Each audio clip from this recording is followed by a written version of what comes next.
श्रीमद् भागवत गीता सार कथा। इस भागवत गीता सार कथा में सुख दुख का वर्णन किया गया है। इस भागवत गीता में मानव के लिए हर अच्छे और बुरे कर्मों का वर्णन दिया गया है। दोस्तों, आप सभी चैनल को सब्सक्राइब लाइक करते हैं, जिसमें आप लोगों को कुछ नहीं मिलता, पर इस चैनल पर जीने की राह और ज्ञान भरी बातें मिलती है। तो आपसे निवेदन है कि हमारे चैनल को आप सब सपोर्ट करें और हौसला दें कि हम आप लोगों के लिए अच्छा ज्ञान, अच्छी बातें और अच्छे राह पर चलने के लिए अच्छा ज्ञान आप सबके लिए पहुंचाता रहूं। नमस्कार मित्रों, आप सबका हमारे चैनल पर स्वागत है। दोस्तों, इस चैनल पर सारे वेदों का ज्ञान मिलेगा। भगवत गीता अध्याय 13 श्लोक 18। ज्योतिषमपि तत् ज्योतिस्तम स परमुच्यते ज्ञान ज्ञेयं ज्ञानगम्यं हृदय सर्वस्य विशिष्टम 18। ज्योतिषमपि तत् ज्योतितमस् परमुच्यते ज्ञान ज्ञानगम्यं हृदि सर्वस्य विष्टिहितम्। ज्योतिषम समस्त ज्योतियों में, अपि तथा तत् वह ज्योति प्रकाश का स्रोत, तमसा अंधकार, परम परे उच्यते कहा जाता है। ज्ञानम ज्ञान, ज्ञेयम ज्ञान का विषय, ज्ञानगम्यम ज्ञान का लक्ष्य, हृदय के भीतर सर्वस्य समस्त जीवों के विशिष्टम निवास करता है। ज्योतिषम अपि तत् ज्योति तमसा परम उच्यते ज्ञान ज्ञानगम्यम हृदि सर्वस्य विष्ठितम्। अनुवाद: वे सभी ज्योतियों में प्रकाश के स्रोत हैं तथा ज्ञान के अंधकार से सर्वथा परे हैं। वे ज्ञान हैं, ज्ञान का विषय हैं तथा ज्ञान का लक्ष्य हैं। वे सभी जीवों के हृदय में निवास करते हैं। यहाँ श्री कृष्ण भगवान की सर्वोच्चता को विभिन्न तरीकों से स्थापित करते हैं। सूर्य, चंद्रमा, तारे, अग्नि, रत्न आदि अनेक प्रकाश देने वाली वस्तुएं हैं। इनमें से किसी में भी प्रकाश देने की शक्ति नहीं है। जब भगवान उन्हें शक्ति प्रदान करते हैं, तभी वे किसी भी चीज को प्रकाशित कर सकते हैं। कठोपनिषद में कहा गया है, तमेव भंतम अनुभाति सर्वम तस्य भाषा सर्वमिदं विभाति 2.2.15। ईश्वर सभी चीजों को प्रकाशमान बनाता है। उसकी चमक के कारण ही सभी चमकदार वस्तुएं प्रकाश देती हैं। सूर्य स्तप्ति तेजसेन्द्र वेद, उसकी चमक से सूर्य और चंद्रमा प्रकाशवान हो जाते हैं। दूसरे शब्दों में, सूर्य और चंद्रमा की चमक ईश्वर से उधार ली गई है। हो सकता है कि वे किसी दिन अपनी चमक खो दें, लेकिन ईश्वर अपनी चमक कभी नहीं खो सकता। भगवान के 3 विशिष्ट नाम हैं, वेदकृत, वेदवित और वेदवेद्य। वे वेदकृत हैं, जिसका अर्थ है जिसने वेदों को प्रकट किया। वे वेदवित हैं, जिसका अर्थ है जो वेदों को जानता है। वे वेदवेद्य भी हैं, जिसका अर्थ है जिसे वेदों के माध्यम से जाना जाता है। इसी प्रकार श्री कृष्ण परम सत्ता को ज्ञेय, जानने योग्य वस्तु, ज्ञान गम्य, सभी ज्ञान का लक्ष्य और ज्ञान, सच्चा ज्ञान के रूप में वर्णित करते हैं। भगवत गीता अध्याय 13 श्लोक 19। इति क्षेत्रम तथा ज्ञान ज्ञेयम चोक्तम समासत मद्भक्ते तद्विजाय मद्भावोपद्यते 19। इति क्षेत्रम तथा ज्ञान जन्यम चोक्तम समासतः मद्भक्ते तद्विज्ञानाय मद्भावोपद्यते। इति इस प्रकार क्षेत्र, क्षेत्र का स्वरूप, तथा ज्ञानम ज्ञान का अर्थ, ज्ञेयम ज्ञान का विषय, च तथा उक्तम प्रकाशित, समासतः संक्षेप में, मद भक्त मेरे भक्त, एतत् इसे, विज्ञानायक समझकर, मद भावायक मेरे दिव्य स्वरूप को, उपद्यते प्राप्त करें। इति क्षेत्रम तथा ज्ञान ज्ञेयम चोक्तम समासतः मद भक्त एतद् विज्ञान मद भावे उपद्यते। अनुवाद: इस प्रकार मैंने तुम्हें क्षेत्र का स्वरूप, ज्ञान का अर्थ तथा ज्ञान का विषय बताया है। केवल मेरे भक्त ही इसे यथार्थ रूप में समझ सकते हैं और ऐसा करके वे मेरे दिव्य स्वरूप को प्राप्त कर सकते हैं। अब श्री कृष्ण इस विषय को जानने के फल का उल्लेख करते हुए ज्ञान के क्षेत्र और विषय का वर्णन समाप्त करते हैं। फिर भी वे एक बार फिर भक्ति को लाना उचित समझते हैं और कहते हैं कि केवल भक्त ही इस ज्ञान को सही मायने में समझ सकते हैं। जो लोग भक्ति से रहित होकर कर्म, ज्ञान, अष्टांग आदि का अभ्यास करते हैं, वे भगवत गीता के अर्थ को सही मायने में नहीं समझ सकते, भले ही वे स्वयं ऐसा सोचते हों कि वे समझते हैं। भगवान के ज्ञान की ओर ले जाने वाले सभी मार्गों में भक्ति आवश्यक तत्व है। जगत गुरु श्री कृपालु जी महाराज इसे बहुत अच्छी तरह से कहते हैं, जो हरि सेवा हेतु हो सोई कर्म बखाना, जो हरि भगति बखावे सोई समुझिया ज्ञान भक्ति शतक 66। जो कर्म भगवान की भक्ति में किया जाता है वही वास्तविक कर्म है, और जो ज्ञान भगवान के प्रति प्रेम को बढ़ाता है वही वास्तविक ज्ञान है।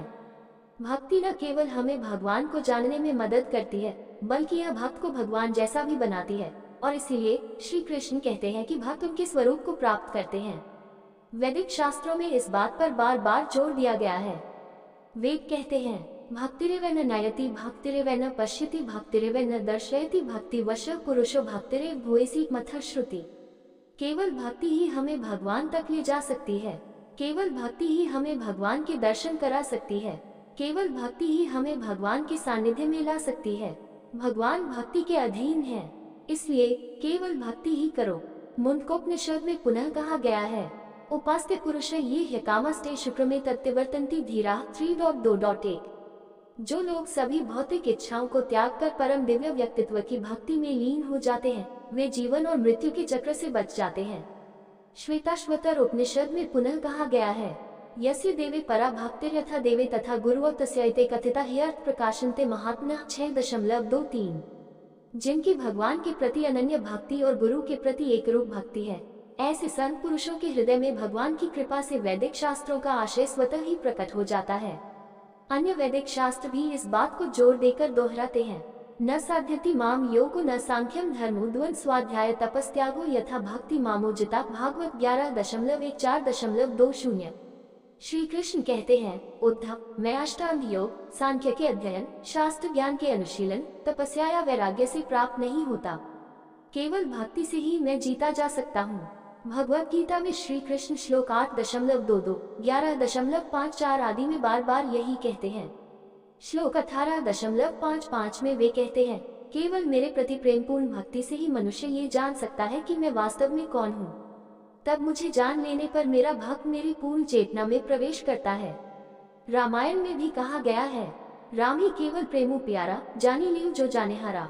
परम भगवान राम को केवल प्रेम के माध्यम से प्राप्त किया जा सकता है। इस सत्य को उन सभी को जानना चाहिए जो जानना चाहते हैं। वास्तव में इस सिद्धांत पर अन्य धार्मिक परंपराओं में भी जोर दिया जाता है। यहूदी टोरा में लिखा है, तुम अपने प्रभु परमेश्वर से अपने पूरे दिल, अपनी पूरी आत्मा और अपनी पूरी शक्ति से प्रेम करना। व्यवस्था विवरण 6.5। नासरत के यीशु ने ईसाई नए नियम में इस आज्ञा को पालन करने के लिए पहली और सबसे महत्वपूर्ण आज्ञाओं में से एक के रूप में दोहराया। मार्क 12.30। गुरु ग्रंथ साहिब में कहा गया है, हरि सम जग महान वास्तु नहीं, प्रेम पंथ सो पंथा सदगुरु सम सज्जन नहीं, गीता सम नहीं ग्रंथ। भगवान के समान कोई व्यक्तित्व नहीं है, भक्ति के समान कोई मार्ग नहीं है, गुरु के समान कोई मनुष्य नहीं है, तथा गीता के समान कोई शास्त्र नहीं है। भगवत गीता अध्याय 13 श्लोक 20। प्रकृति पुरुष चैव विद्यनादि उभावपि विकारांश गुणाश्च विद्धि प्रकृति संभवन 20। प्रकृति पुरुष चैव विद्य अनादि उभावपि विकारांश गुणांश विद्धि प्रकृति संभवान।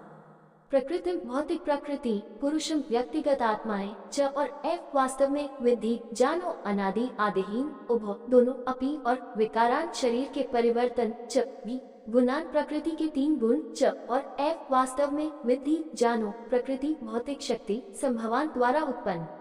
प्रकृति पुरुष चैव विद्य अनादि उभव विकरणश्च गुणांश विद्धि प्रकृति संभवान।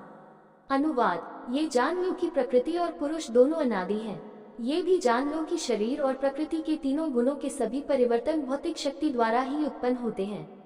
भौतिक प्रकृति को माया या प्रकृति कहा जाता है। भगवान की शक्ति होने के कारण ये तब से अस्तित्व में है जब से वे अस्तित्व में आए हैं। दूसरे शब्दों में यह शाश्वत है। आत्मा भी शाश्वत है और यहाँ इसे पुरुष जीव कहा गया है, जबकि भगवान को स्वयं परम पुरुष सर्वोच्च जीव कहा गया है। आत्मा भी ईश्वर की ऊर्जा का ही विस्तार है। शक्तित्वेन्वांशत्वं व्यंजन्ति परमात्मा संदर्भ 39.1। आत्मा ईश्वर की जीव शक्ति का एक अंश है।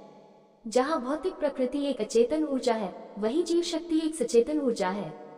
ये दिव्य और अपरिवर्तनीय है। यह विभिन्न जीवन कालों और प्रत्येक जीवन काल की विभिन्न अवस्थाओं में अपरिवर्तित बनी रहती है। एक जीवन काल में शरीर जिन 6 अवस्थाओं से होकर गुजरता है वे हैं: अस्ति, गर्भ में अस्तित्व, जायते, जन्म, वर्धते, विकास, विपरीतनमते, प्रजनन, अपक्षीयते, क्षीणता, विनश्यति, मृत्यु। शरीर में ये परिवर्तन भौतिक ऊर्जा, जिसे प्रकृति या माया कहते हैं, के द्वारा लाए जाते हैं। ये प्रकृति के 3 गुणों सत्व, रज और तम तथा उनके अनगिनत संयोजनों का निर्माण करता है। भगवत गीता अध्याय 13 श्लोक 21। कार्यक्रम कर्तृत्वे विकास प्रकृतिरुच्यते पुरुष सुखदो भोजन भोक्तृत्वे थाईरुच्यते 21। कार्य कारण कर्तृत्व हेतु प्रकृतिरुच्यते पुरुष सुख दुख न भोक्तृत्व हेतु रुच्यते।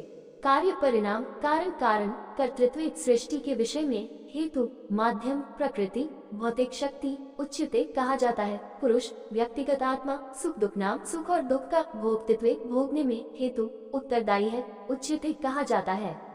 कार्य कारण कर्तृत्व हेतु प्रकृति उच्चते पुरुष सुख दुख नाम भोक्तृत्व हेतु उच्चते।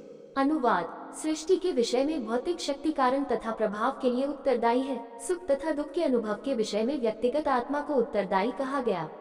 ब्रह्मा के निर्देशन में भौतिक ऊर्जा असंख्य तत्वों और जीवन के रूपों का निर्माण करती है जो सृष्टि की रचना करते हैं।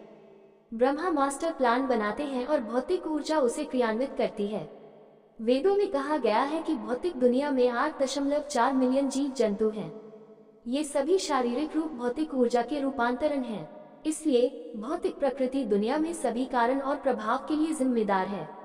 आत्मा को अपने पिछले कर्मों के अनुसार एक शारीरिक रूप कार्य क्षेत्र मिलता है और वह खुद को शरीर मन और बुद्धि के साथ पहचानती है। इस प्रकार वह शारीरिक इंद्रियों के सुख की तलाश करती है। जब इंद्रिय विषयों के संपर्क में आती है तो मन एक सुखद अनुभूति का अनुभव करता है। चूंकि आत्मा मन के साथ पहचान करती है इसलिए वह सुखद अनुभूति का आनंद लेती है। इस तरह आत्मा इंद्रियों मन और बुद्धि के माध्यम से सुख और दुख दोनों की अनुभूति करती है। इसकी तुलना एक स्वप्न अवस्था से की जा सकती है। यही विधि जग हरि आश्रित है जबकि असत्य देता दुख है। रामायण। जो सपने सिरा काटे कोई बिनु जागे न दूरी दुख हुई। रामायण।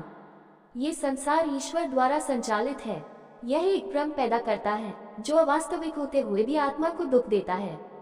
ये वैसा ही है जैसे अगर किसी का सिर सपने में कट जाए तो दुख तब तक जारी रहेगा जब तक कि व्यक्ति जागकर सपने देखना बंद नहीं कर देता। शरीर के साथ पहचान की इस स्वप्न अवस्था में आत्मा अपने पिछले और वर्तमान कर्मों के अनुसार सुख और दुख का अनुभव करती है। नतीजतन इसे दोनों तरह के अनुभवों के लिए जिम्मेदार माना जाता है।